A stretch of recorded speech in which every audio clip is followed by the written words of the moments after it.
item format, imposing transfer limits between categories, and imposing appropriation limits for new hires.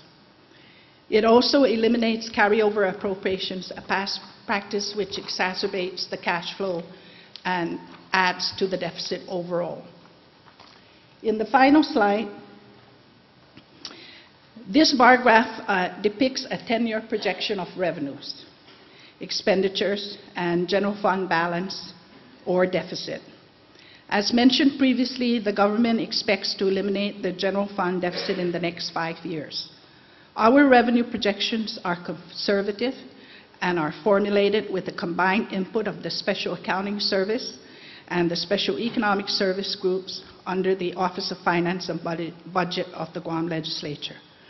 Members of these special groups includes myself, the DOA Director, Rev Tax Director, GIDA Director, GVB, and the Public Auditor, plus the government's chief economist and the technical staff of various agencies tasked with tracking government revenues and policies affecting them. Although these projections include the expectation that Section 30 revenues will increase as a result of the planned military buildup, they do not include effects of the military buildup on Guam's tax base or the multiplier effect that that buildup will have on Guam's economy throughout the buildup process. And this is a good time to then introduce the next speaker, John Camacho, who will discuss the revenue-generating part of fiscal policy.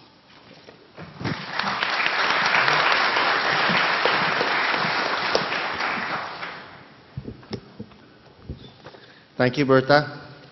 The Department of Revenue and Taxation Revenue Enhancement Initiatives. We have improved our collections by consolidating the Department of Revenue and Taxation functions and enhanced training for our collection agents.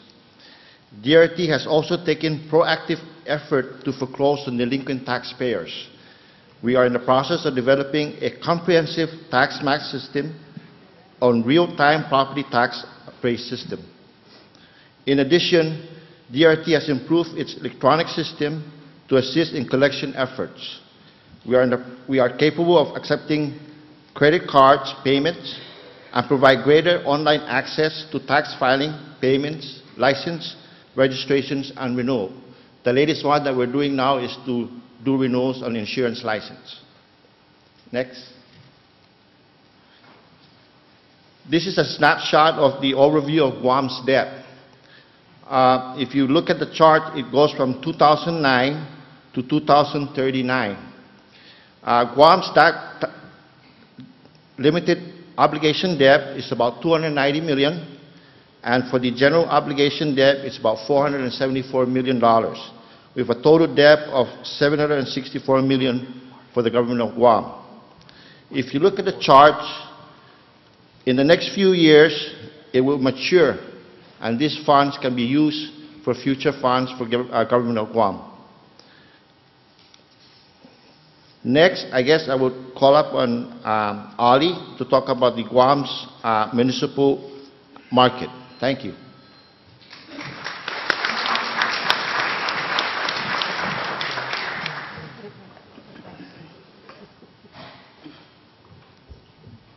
Thanks, John. Guam has been a player in the municipal market for nearly 30 years and has approximately $765 million portfolio of bonds outstanding in the market, not including autonomous agencies. I think the number including autonomous agencies such as Guam International Airport Authority, Guam Power Authority, and Guam Waterworks Authority, the total number is about $1.4 billion. Access to the municipal market is a valuable tool for entities such as GovGuam, as issuing bonds is one of the most efficient ways for a government to access money at low interest rates. The Guam story you just heard is one that has been told to investors and rating agencies over the last year and a half and contributed both to the general obligation rating upgrade last year and the successful sale of over $500 million of bonds that occurred in June, which is the largest sale of bonds Guam has ever had to accomplish at one time.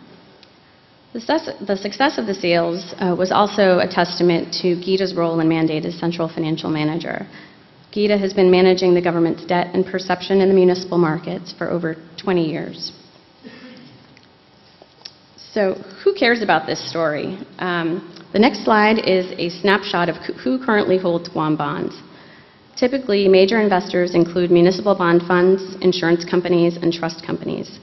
The top 2 investors listed, Oppenheimer, Rochester Funds, and Franklin Templeton Funds, own a third of the inventory in the market. Franklin Funds actually bought a significant portion of the bonds that were sold in June, largely as a result of the team's one-on-one pre-marketing efforts with them, in which the team made the case that they should invest in Guam. The next slide, please. The rating agencies also care about Guam's story. This slide is a snapshot of Guam's current underlying ratings listed from highest to lowest. If you look on the chart where the green highlights stop is the kind of the line between investment grade and non-investment grade status.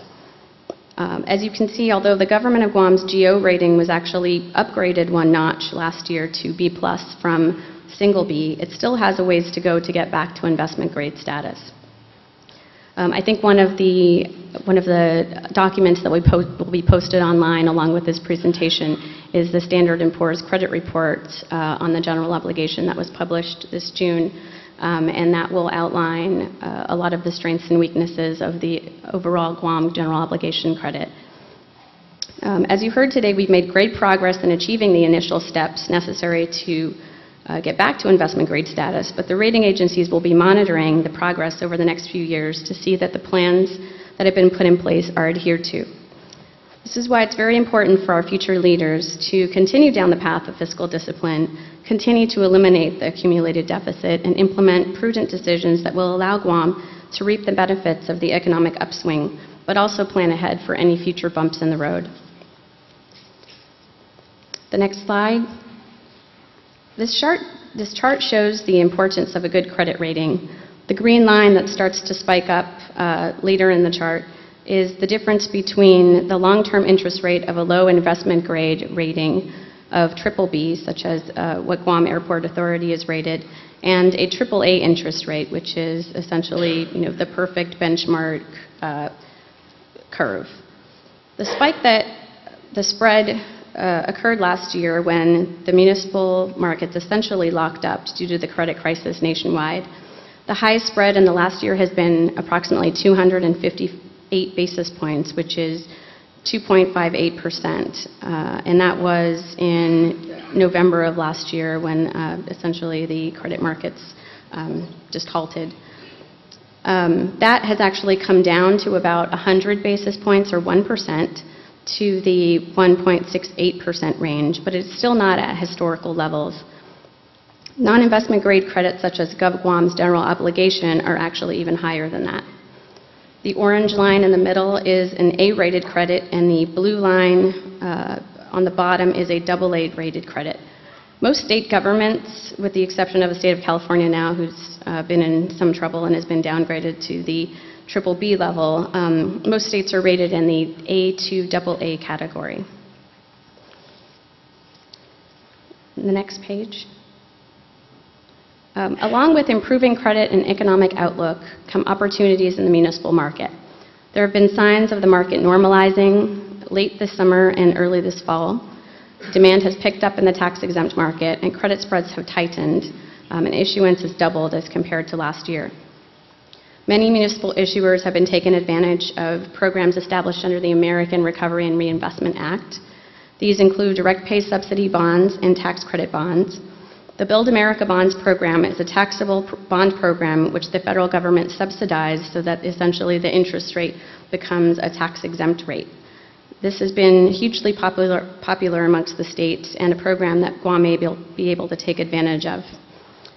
Unfortunately, many of Guam's revenue streams have already been leveraged to the hilt, and it is going to take thinking outside the box in terms of funding some of the infrastructure needs related to the build-up. This may include revenue bonds, securitization of other revenue streams such as federal grants, or perhaps creating special assessment districts or special economic zones to harness the revenue associated with that particular area.